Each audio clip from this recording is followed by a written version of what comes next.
share a few direct examples with us? What suggestions would you offer as a positive solution to bring about a better main line today and into the future? First person I'm going to ask is Donna. Me first? Oh, okay. That was a good response. Well, I think first, it's such a wonderful experience growing up on the main line. We had black businesses, many more than we can count on our fingers and toes. Mm-hmm. And Gil's going to run off some of them for you. But what I'd like to say, and I don't know if it's too late or not, but I think I would say to create a better main line and to keep a black main line, we have to stop the gentrification. That is the elephant in the room as far as I'm concerned. Gentrification is going on everywhere, and I realize that, but it has to stop somewhere.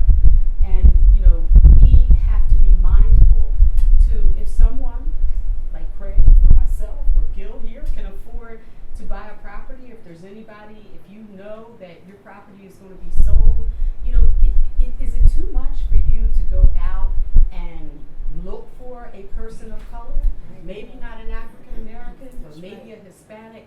And I just want to share one thing with you before Gil talks about the black businesses that were on the main line, is that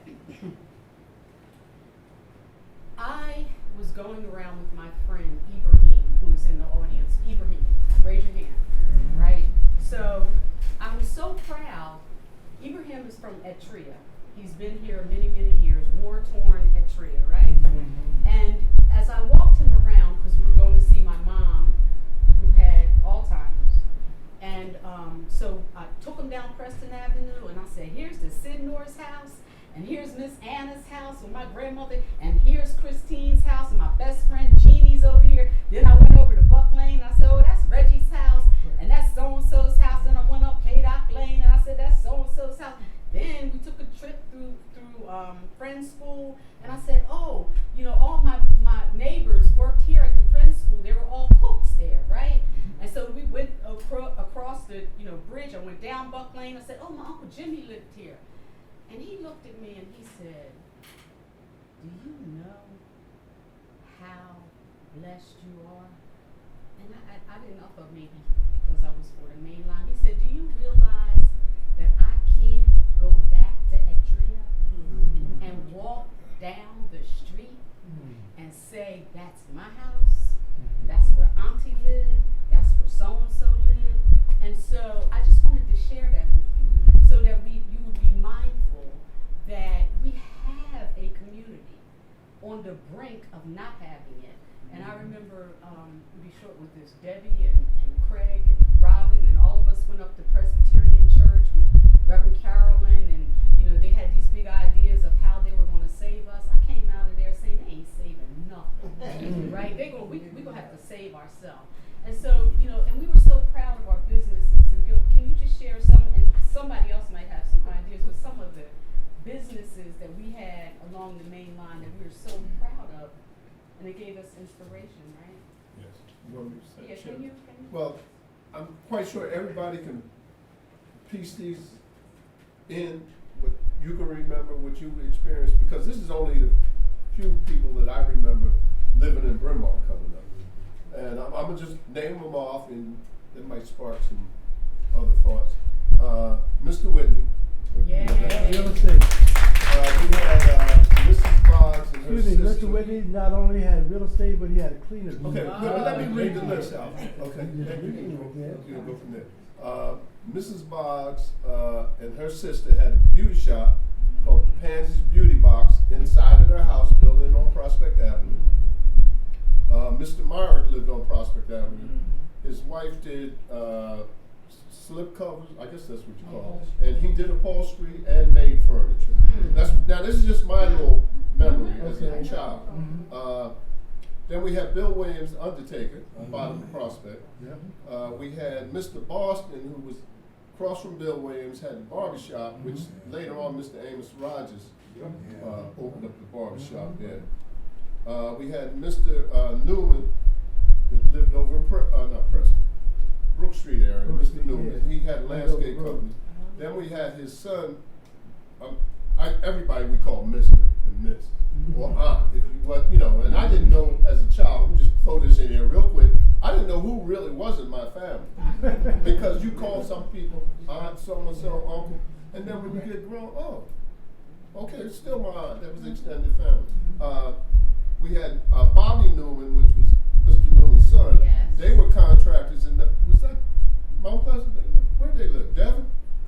Mount Where'd they live? Pleasant, right That there. was Mount Pleasant in the Off back of where they had that. Gulf Road, Okay, well yeah. they had. He was a contractor, and then we had Mr. Poole that lived on Haverford Road, cleaning service. Mrs. Stevens lived down there. She had her own employment agency, as well as her husband was a builder, Mr. Stevens.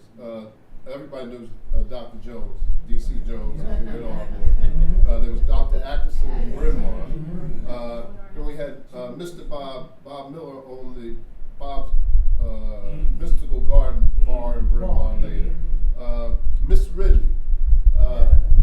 Miss Ridley, I think she did hair. Somebody got added. Miss Ridley did hair as well as she was a business lady. I didn't know she was really as affluent as she was. She owned a whole lot of property in Bryn Mawr. I didn't know that till later on after she died and gave property to Bethel Bryn Mawr. Let me go over to the next page. This is my inspiration. Mr. Scott. There was a bar in Bryn Mawr on the corner of Prospect called Pappy Ann's, and then the blacks came in and took it over, and it was called Scotty's Bar. And as a kid, I always wanted to own a bar. That was a big thing. That was a big thing out here in Philly, owning a bar.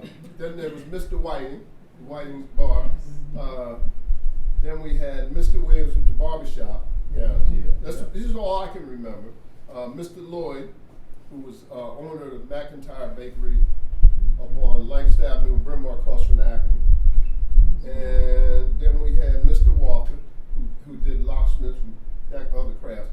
And a lot of people I just don't know, and you knew the adults, you knew their children, but you didn't know what they did. A lot of people were really independent contractors or had their own businesses. So these are just a few I can remember now.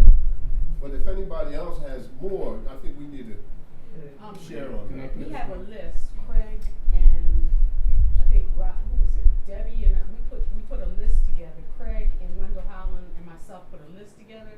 So what we want to do is send that list, and it has many of those that you send that list to you, and maybe we'll get your email address and you can add on to it. Yeah. Because there was so many, but somebody else wanted to add. Add to the list of entrepreneurs that we had, especially Ardmore was like a mecca. It was the biggest town in Ardmore in that period. Also, they had an Arctic car which hired a lot of people. A lot of migrants came here. All right, I used to work for Mr. Long. He was an Iceman.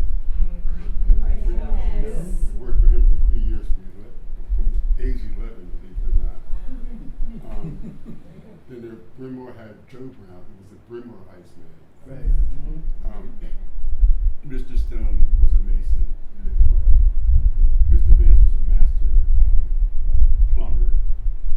Mr. Walker, or Muhammad Sadiq, he was a master locksmith and carpenter and cabinet maker as well. We also had Hill and Perry Moving and Storage, which was on County Line Road. Mr. Lee Barbershop, Will Williams Barbershop, Tab's Restaurant, which was on Spring Avenue. Gilly mentioned Mr. Whiting. Then we had Jimmy Shippen, who's still in business with his auto repair. Minus's Funeral Home, Tingle's Restaurant on Simpson Road, Dr. Jones, and then Dr. Walker, who was a pharmacist on Spring Avenue. Also, Bill Popcorn Shippen, who laid carpet. I worked with him in the 70s. And this wasn't a business, but it was one of my fondest memories was the VFW, the Veterans of Foreign Work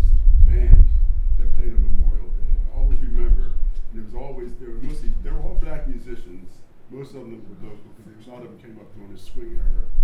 I always remember them coming down Simpson Road at the end of the parade, jamming John Philip Sousa's Stars and Stripes Forever.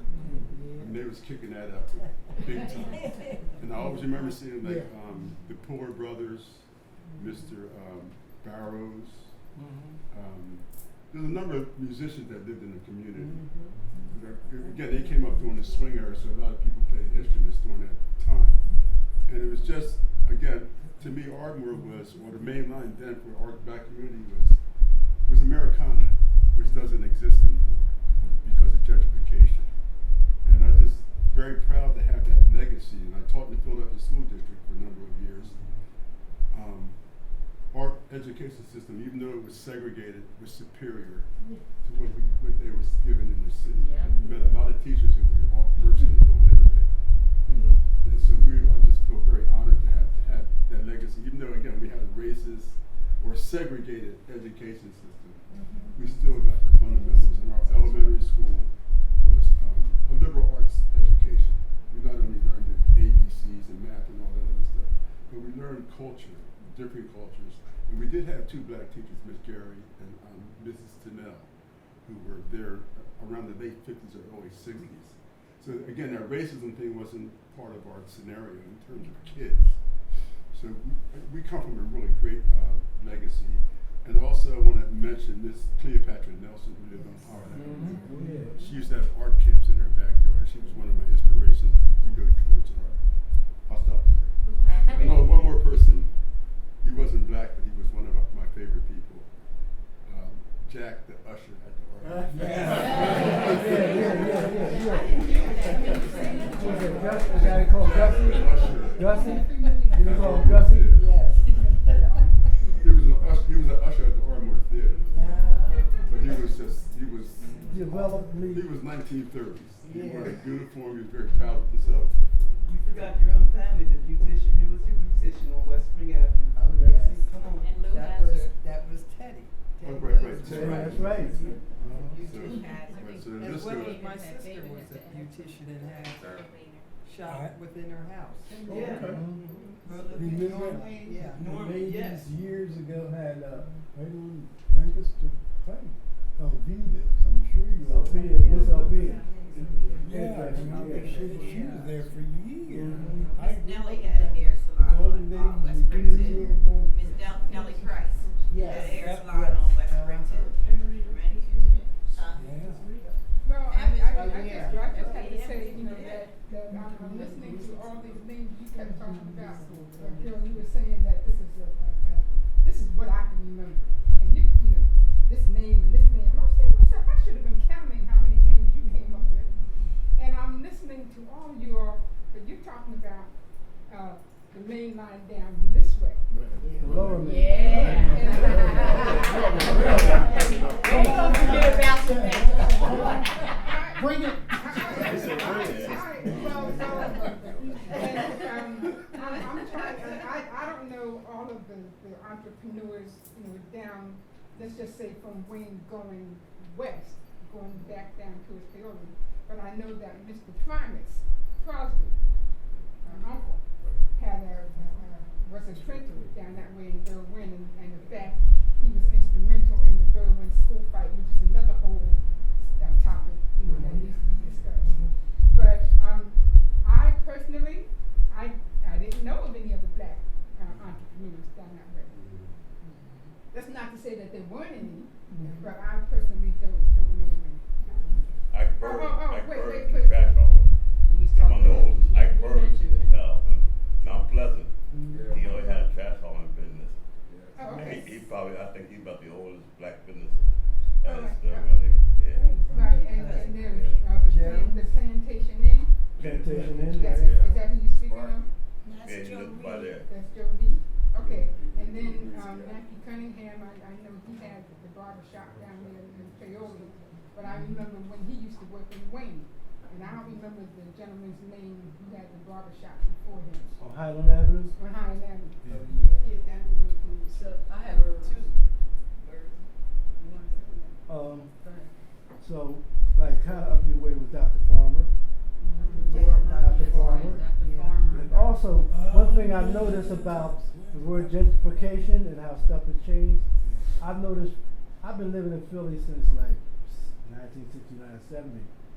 I come out here, I see people of color walking down the street.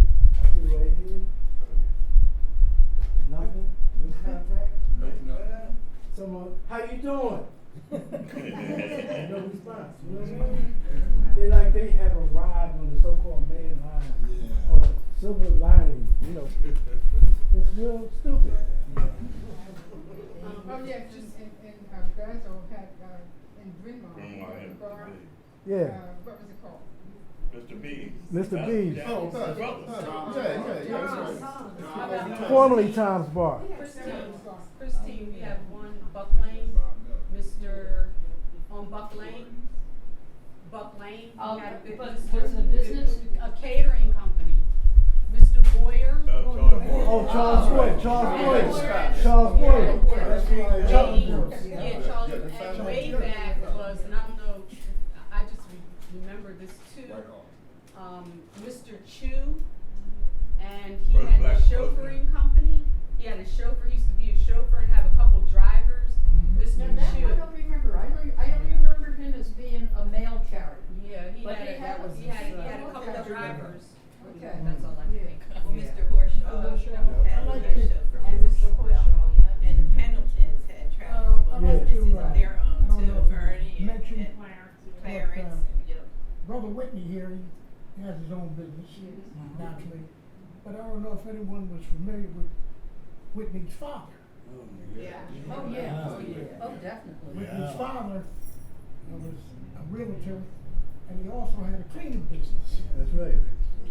Whitney's father used to come to my house and then ask if you had any clothes that needed to be cleaned or whatever. Oh. Yeah, take them back. A week later, he'd bring those clothes back. It was also, it was a realtor, and I think, if I'm not mistaken, I think he might have been the first and only black on the mainline Realtors Association. Is that correct? Now, I'm going to tell you another little story about Mr. Whitney. My mom, God bless her soul, told me that Mr. Whitney was over in Manoa off of Westchester Pike. No There's a room. building over there, it's still there to this day. And Mr. Whitney set it up that all the black folks back in that time, they used to go in there on a certain day, and that's when they used to dance. Possibly, they You go called over there possibly today. it was Thursday. It was people who were off on Thursdays Yeah, for working in the home, and they called pop. right, I think pop favorite night, yeah. and Thursday night they had a Thursday night, Yeah, but Mr. Whitney set that up for the black folks. that's how he met my My mom mom. told me that. But my grandfather used to, Right. Promise Crosby used to do the printing for the thing, the printing stuff. He was a printer. That building sit right there in Westchester Park in Manoa. And then And also he helped, they had a fair there to help Alfred Anderson from Bryn Mawr to get his first airplane. Chief Anderson Yeah. of all the things. They had So a Alfred fair there. Anderson was the man who flew Eleanor Roosevelt in the airplane. He was born in Bridgeport.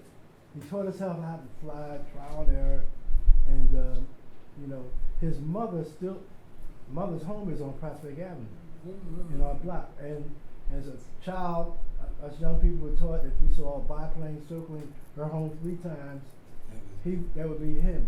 Right. Every time we came, and then growing up, him and his wife and his 2 sons, they lived in Tuskegee. They come up in the summer. So his oldest son is my age. The youngest son was my brother's age, and we used to play with that, you know. So and I'm still friends with me and Craig is friends with Chief Anderson's sons, Alfred and Charles. And Chief Anderson, wasn't he a Tuskegee Airman or he was trained. He's He's the one the who train. he flew Eleanor Roosevelt. He's the one He's who- called the father of black aviation. Right. But I'm saying, but wasn't he one of the instructors for the Tuskegee? No, Airmen? but we had a Roscoe Draper was Roscoe instructor. Draper, yes. He was a civilian. He was in uniform, but he was civilian. Right. And he was our assistant Boy Scout master at Bryn Mawr 2 Boy Scout, Right. which was out at the reading room. Right. Harvard. Yeah. And speaking of You're not talking about Mr. Carroll, excuse me. Is that what you're talking about? No, Roscoe Draper. Roscoe Oh, Draper. Roscoe Draper. And Riley Street. Yeah. Riley Buck Street. Lane, yeah. And Mr. Boyer. Yeah. but going back down towards Paoli way. You mean going up? You mean going up? You mean going up? I have a question. We need to make a U-turn. Well, no, U-turn. but it's all along the same line. Okay. You know, but y'all talking about this end, but come on down. Bring it down. All right, I'm thinking of, what was that place, Maple Grove? I was just getting ready to ask. The Maple Grove. Maple Grove in Devon. That's it. And then in Paoli, what was it called, the Berkshire? The Berkwell. Berkwell Inn. Berkwell in Malvern, in Malvern.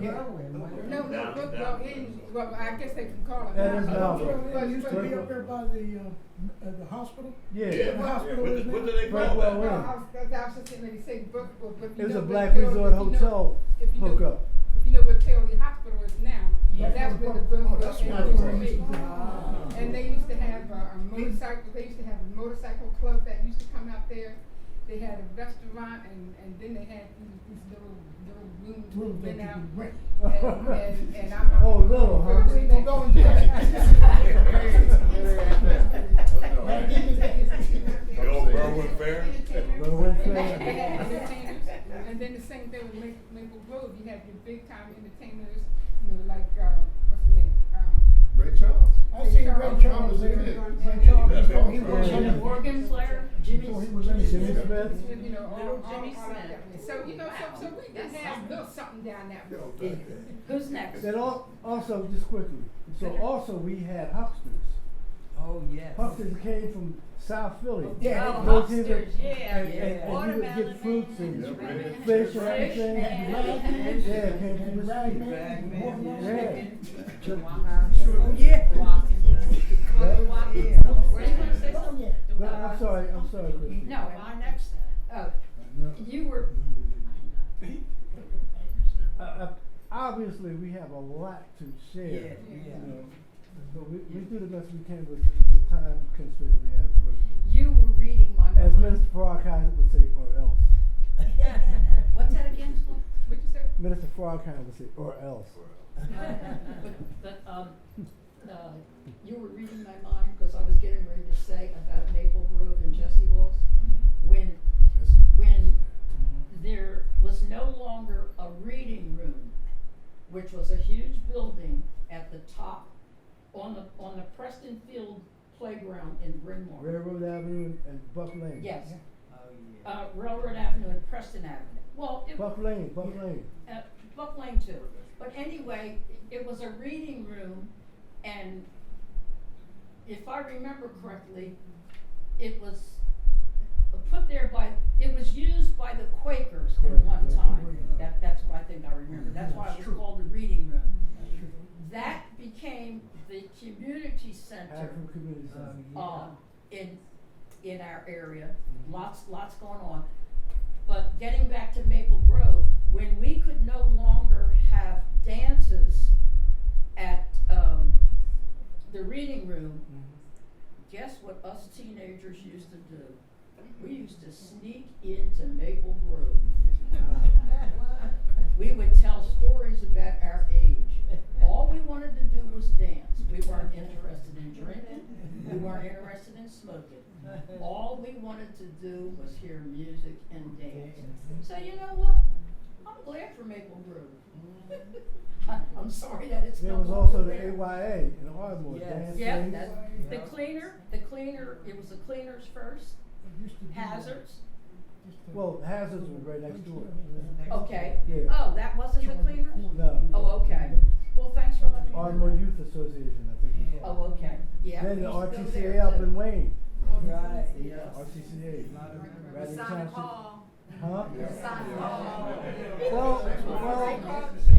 Well, hey Jimmy, remember remember the carnivals that were done before the Masonic Hall was there? It was fundraisers to get the Masonic Hall up. Remember that? Masonic Hall. Where was that held? Where was the con? Masonic Right Hall on the was corner. you know how that- West Avenue and- your West Avenue goes around there? Oh, I remember that. Yeah, there was, it was called the Masonic Hall. I remember And, that. what was the organization that built that? The Masons. The Masons. Yeah. That was a beautiful building there. They used to have, cabaret parties and all kinds Oh, of yeah, stuff. yeah, yeah. Built from ground up. That thing was like, I don't know what happened to that.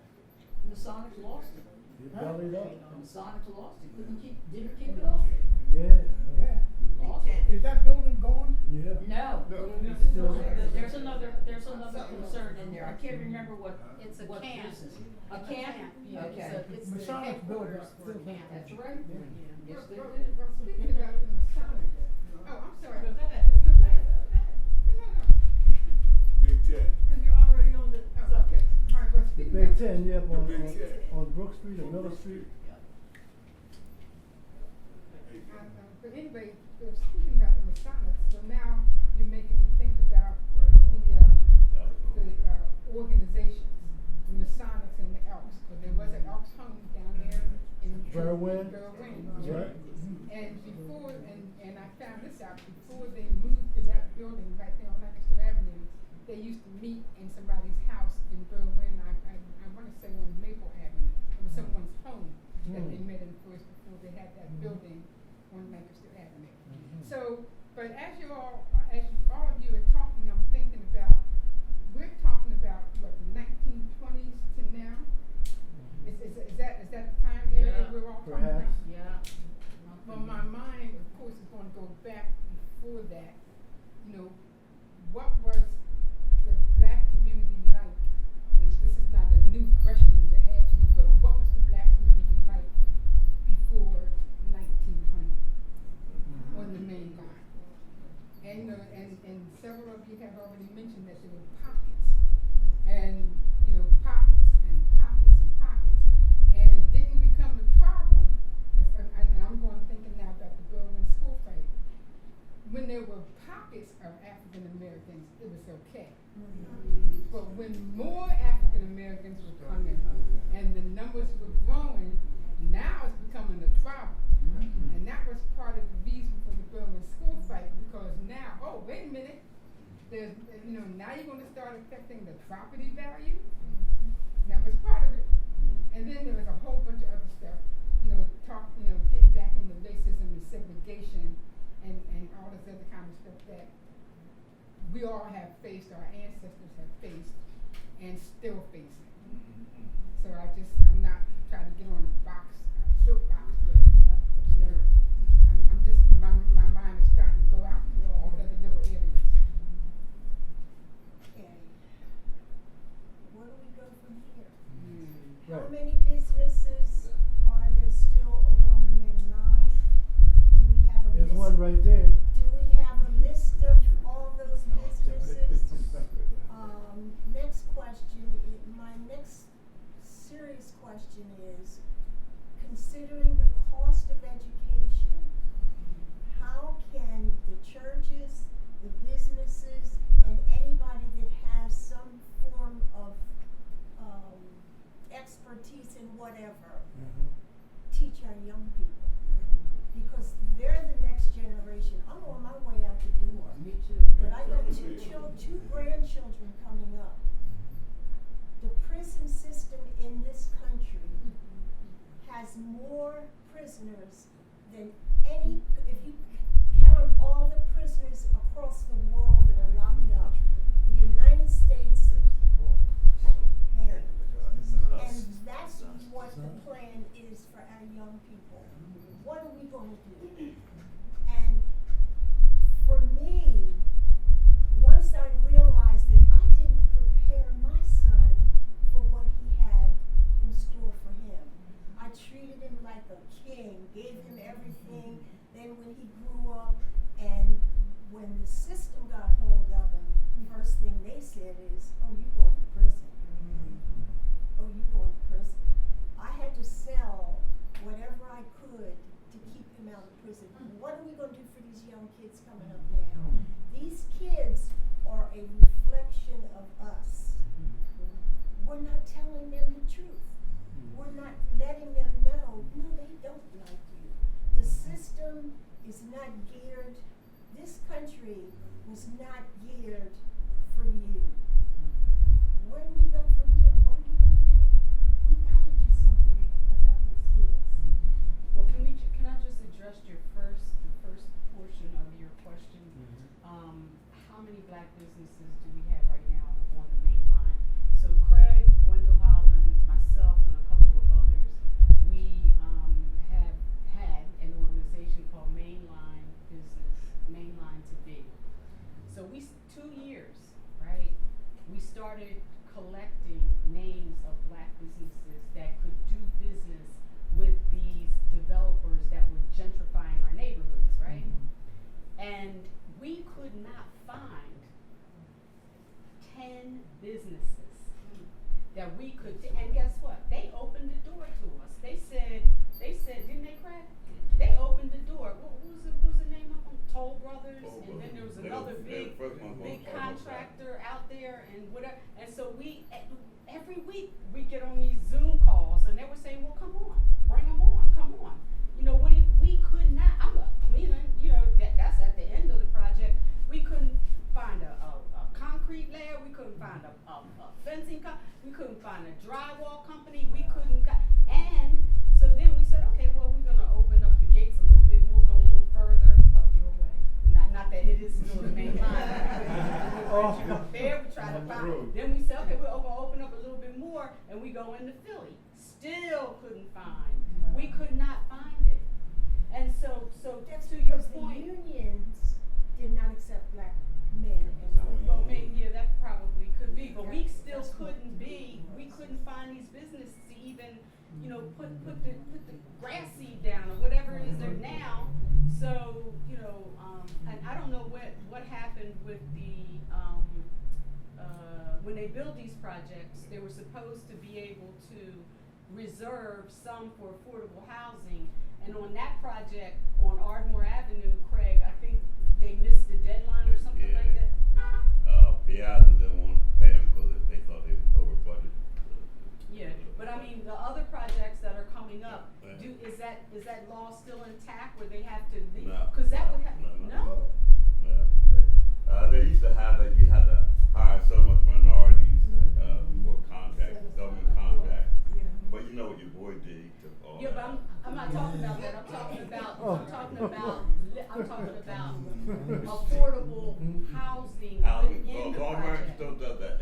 Who does it? If there's a variance in Lawman House, if something in Lawman got to get passed, that they would have to put affordable housing in it. But when they say affordable housing, that would also mean policemen, firemen, everybody like that they want to come and live in Lawman County. But if there's a project that needs a special variance, and they have the commissioners to pass the thing, then they can put. But if it's a regular project, no. But there's something that has to be done. They have to put in for affordable housing. So for Like even right across the street from Zion, where they had to put affordable housing in there. I think it was like 2 or 3. And usually that's sometimes it go to a policeman or a fireman or something like that. But I mean, even if we started showing up to the meetings, if we understood more about these laws and these variances, I mean, that could be a start to building up our black neighborhoods again. You know, if we would, in this climate, I don't know whether it would work or not, but it certainly would be something to consider. Well, that's what needs to happen. We need to all show up to these meetings. Right. Because there is still something in place where if it's a certain number of multi-units, they do have to either add in some affordable housing, which to them means $2,000 to $2,500 a month, which is not affordable for us, right? For most of us. So that's one piece of it, is that even when they make it affordable, it's not affordable to most people in our community. But they also have the option, the builders have the option to pay a fine instead. And then that money is supposed to go into the township's pot for the affordable housing they do within the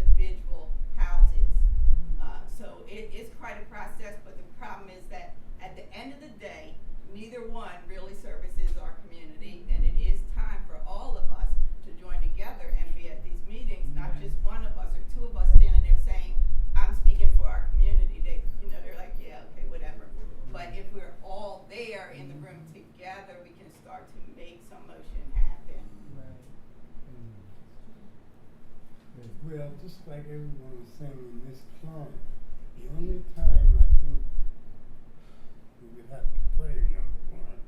Right. That's the main thing. Mm-hmm. I'm of the mindset right now of us trying to fight some things that we can't spiritually comprehend anyway. Because when you have a society that has gravitated to this level, we have to pray more. Mm-hmm. That's a definite. Mm-hmm. Because we're fighting a monster. That's what he is. Right, right. And they don't want to say it, and then the only thing that makes me angry is because some people are very naive about what's happening. The only way we can start is to really pray. Mm-hmm. And it sounds fictitious, but we have to pray first of all so the Lord can get in.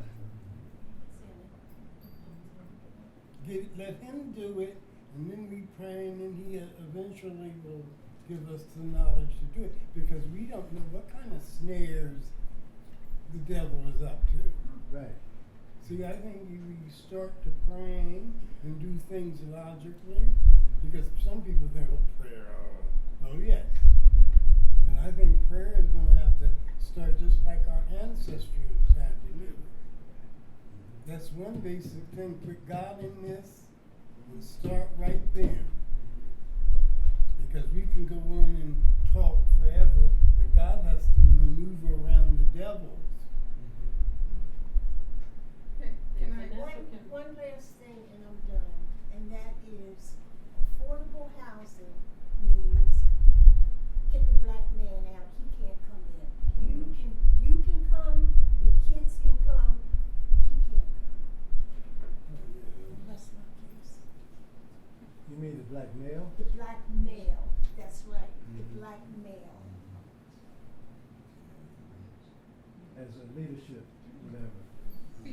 Keep them out, keep them away from their kids, keep them out of the house, let them do what this poor man that was shot said. Hey, what do we do? Like John Amos, you know. Come on. Gotta We got have some serious serious. issues Mhm. with one another as black women and black men.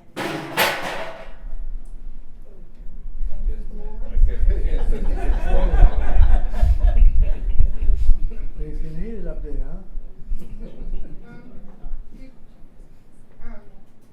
Regina, you were getting ready to say? Oh, this was about the businesses. In Ardmore. There used to be a lady, I think her name was Walker, Miss Walker. She had a hairdresser salon on Simpson Road. But what made her different was she had other people operating in her business employment, and they wore uniforms. Wow. And whereas a lot of other people did hair like within their home or stuff, she had an actual salon. And yes. Yes. Then you had Slim Hayes, who had a gas station. Alec Knox. And then you had Thomas Williams, Thomas Jordan, who owned a gas station around City Avenue. So those are just and Dorothy Jackson. She was a black undertaker, female undertaker. Here? Yes, in Ardmore. But her business was in Philadelphia, but she came from Ardmore. There was another business, Ronald Coleman, who was a treat surgeon. Right. Expert. You're right. And Mr. Love, who had a furniture company right on Bill Avenue. Yes. Oh, Miss Murdoch. Yes. Oh yeah, she was a visiting nurse. Mhm. And they were on. They allowed her. I think she was the first black nurse to work at Bremar Hospital. Right. Gert Murdoch. What was her name? The nurse. Gertrude Murdoch. Yeah. Speaking of another Gertrude, there was a lady named Gert. She lives on Prospect Avenue. Taylor. She was a black Republican woman and also the owner of a black Negro League baseball team called the Mainline Tigers. Yeah. Gail, she had a daughter, Gail. It was a niece. No, the Gail's her niece. Her brother Tom's sister. Her daughter. They Yep. owned the baseball team? Yeah. Matter of fact, the guy that Gaskins and them used to go. The guy, what's the guy's name? The shoe repair guy on Glenbrook Avenue, the Italian guy. The Mainline Tigers used to play right there on Preston Field. Right. The Mainline Tigers, they used to play baseball. And the there guy on Sunday Ionata. afternoons right on Preston Field. This guy Ionata, the Italian shoe repair guy on Glenbrook Avenue, used to be a water boy for the team. Oh, okay. He told us that. You remember Mainline Tigers? Yeah. Oh, he was really good. Affordable for real. Yeah, he was good. I have a comment. To piggyback on the lady's comment about what are we going to do with these kids. Yeah. We have a program right here at Neighbors Helping Neighbors where they come in, they do their homework Monday through Thursday to bring them kids in here to keep them off of the streets. And we have different little organizations and projects for them to do. We have a garden outside for the whole community. Come in and get what you want when you want it. It's free for you. And it's headed by this lady here, Manira Walker. And she'll bring us in if she wants to comment on it any further. So our education program here for the kids is based off of everything that you're saying, that we all know has happened to our children generationally, has happened to us, has happened to parents, and so on. So our program is geared specifically to stop that madness from happening, okay? So we're on both sides of things. We're here working with the children in the community, and I'm in the school district working with them for what they need to do to make things right for our kids. So we have a reciprocal relationship at this point. I've been doing it for 5 years, and we have, like Jeff said, we have the homework club during the school year, but then we have programs during the summer for the kids. We keep the kids with us and keep our hands on them year round. In the summer, we have a free camp for them. We have the garden club for them. We have different things that they do that they love to do and they don't realize they're still learning. They don't realize we're keeping them here 365 days a year to keep them safe, to keep them from wanting to be out in the streets. The parents come to us in tears. They say, my kids come home and they don't even ask for a cell phone anymore. They're thinking so much about what you all instilled in them today that they don't even ask for a phone. They forget to ask for a phone. They're so busy telling me about everything they learned, not only about their schoolwork, but about their community, about the people that laid the roots here in their community and everything else. So we are doing all of that here with them. And those of you who it's your first time here, welcome. I really hope you'll come back. People who have been here, I can tell you everybody that I'm looking at that's been here has contributed to our program in some way, even if it's out in the street to say, hey, Manira, so-and-so's on the corner doing such and such, and I'll walk around there and I'll get the kid, right?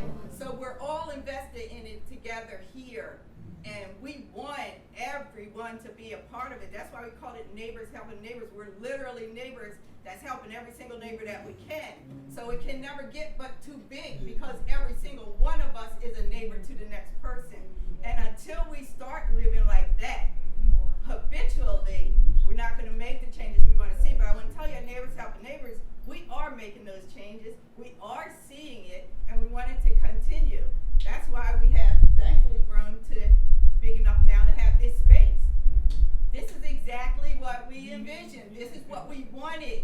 Our community needs a place where we can come together, close the door, draw the blinds if we have to, and have our conversations. So I invite everybody, please, to just get as involved as you want to, or not if you don't. If you got kids you know need help, send them down here. Whatever it is, we're taking care of it here, and we mean it. And one of the largest things we're doing is getting our kids who do not belong in special education out of special education. We're not doing that anymore. We're not doing that anymore. Our children are entering into honors classes. They're in the gifted program. But 4 years special education, doing ABC 1, 2, 3. But we have professional tutors here. We have retired teachers. We have professors. We have people from the community who just know how to relate to children. All walks of life are working with these kids, and they're getting a chance to see, I don't have to be how it was. I'm gonna be living by the gifts that are inside of me. So that's what we're doing here, and please